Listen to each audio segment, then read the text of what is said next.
Shri Swaminarayan भगवाननी Jai. Akshar Purushottam महाराजनी Jai. Gunatitanand Swami महाराजनी Jai.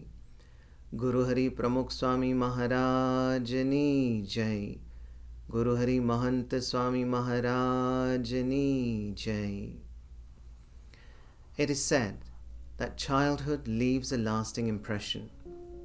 I remember very vividly being asked by my PE teacher during my first high school PE lesson 45 years ago back in London, in England, and that too, it was in front of the whole class, as to which sport I personally liked playing, and I enthusiastically said tennis. The whole class erupted in giggles and laughter, and it was pretty obvious to me that I was the odd one out. Feeling shy and somewhat very uncomfortable, I just remained very silent. But honestly, it was watching the Swedish tennis player Bjorn Borg that created this liking for the game of tennis. He was a stylish, charismatic, passionate, determined, and a very ice-cool player who played some stupendous tennis with absolute grace. And I would even try out his two-handed backhand strokes and his signature top spins at the local recreation tennis courts. But I must admit that the ball never went over the net, let alone me learning the strokes.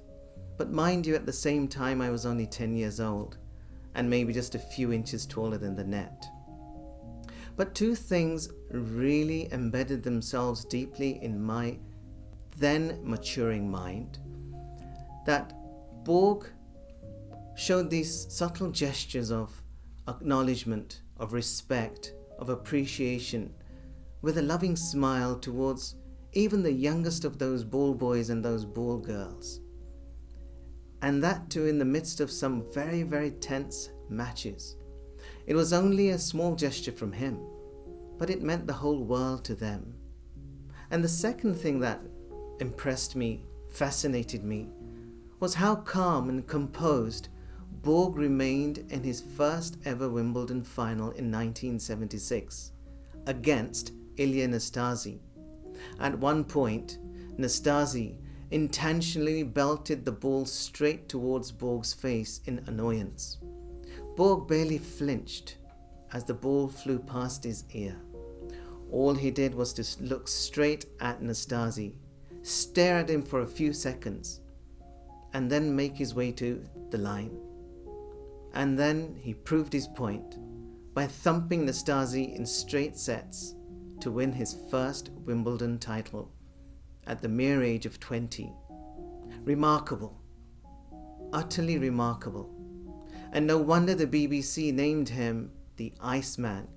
Other sports channels chose to name him the Iceberg or Mr. Ice Borg. But truly, Borg was a sensation to watch. So calm, so cool, and so much to himself. Bjorn Borg became the first player in the Open era to win 11 Grand Slam singles titles in a sheer 6 years, of which 5 were consecutive titles at Wimbledon. He was one of the best all-time performers in tennis history, winning 62 singles titles, ranking world number 1 in the years 1977, 1978, 1979, 1980, and 1981. Simply amazing success for a young man like Bjorn Borg. He was the first player to earn more than $1 million in prize money in a single season. That was never heard of, including the millions he earned in endorsements throughout his career. I even noted all that down back in the early 80s in my diary, which I like to share with you. Bjorn Borg, he earned $53,000 per match, that's an average. 60 products used his name, of which he earned $7 million. Scandinavian Airlines sponsored him $500,000 a year. Saab, the motor company, $500,000 per year. Donne Rackets, $600,000 per year. Fila headbands, $400,000 per year. Deodara shoes, $800,000 per year. And then the Fred Perry shirts, the Moncler shorts, the Urban Outfitters socks accumulated to $4 million a year.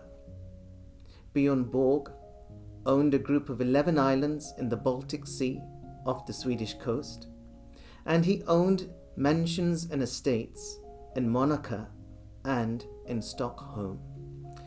Simply tremendous amounts of money and personal possessions for a young man like Bjorn Borg. Sadly, Borg's consistent and rapidly growing success in stardom led to burnout. Constant attention and constant pressure to perform at his best to remain at the top of the game. For the likes of John McEnroe were ascending this ladder of success. They were young stars, but to compete with them and stay ahead of them, it all impelled him to retire at a mere age of 26 in the year 1983. Now this shocked the world. The year after, Borg divorced his very loyal and very supportive wife. The reason being a simple difference of opinion. This shocked the world even more. But who knew what was going on? Me as a child? What I saw and what I assumed, that everything seemed very super smooth and highly successful and ever so satisfying for Borg.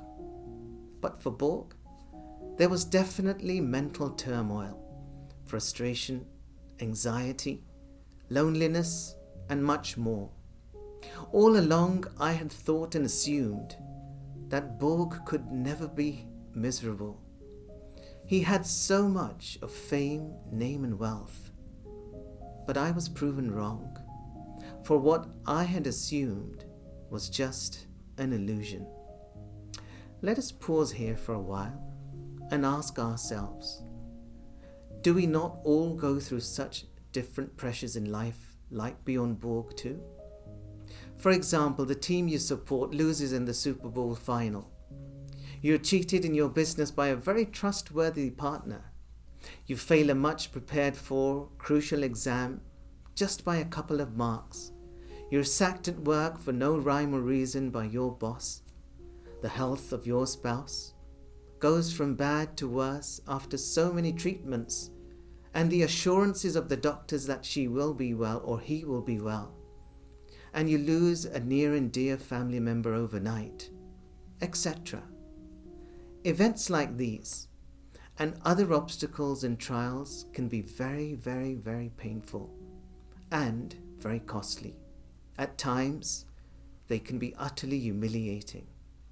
So what do you do? His Holiness Pramukh Swami Maharaj, who passed away 4 years ago, was the 5th spiritual successor of Bhagavan Sri Swaminarayan and the spiritual head of BAPS Swaminarayan Sanstha from 1971 to 2016.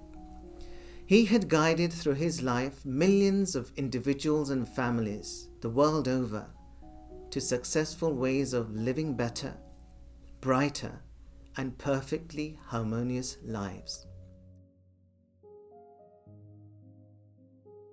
He used to often say that one must accept the fact that life is full of ups and downs.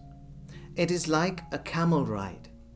There will undoubtedly be highs and lows in different percentages, in different people, in different circumstances, sometime during one's life. It is a given.